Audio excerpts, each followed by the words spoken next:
मुंबई गोवा महामार्गावर जिते गावाजवळ ट्रकला आग. पोलीस, फायर ब्रिगेड व प्रवासी युवकांच्या मदतीने आग आटोक्यात. मुंबई गोवा महामार्गावरील जिते गावाजवळ लोखंडी पाईप घेऊन जाणाऱ्या एका ट्रकला मध्यरात्री 2:30 अचानक आग लागली. ही घटना समजताच अपघातग्रस्तांचे मदतगार कल्पेश ठाकूर आणि नगरसेवक निवृत्ती पाटील तातडीने रुग्णवाहिकेसह घटनास्थळी दाखल झाले.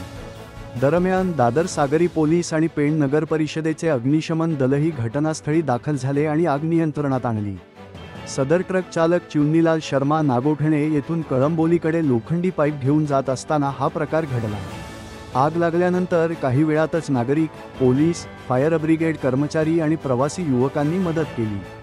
त्यांच्या सामूहिक प्रयत्नांमुळे गाडी भस्मसात होण्यापासून वाचली आणि मोठा अनर्थ टळला.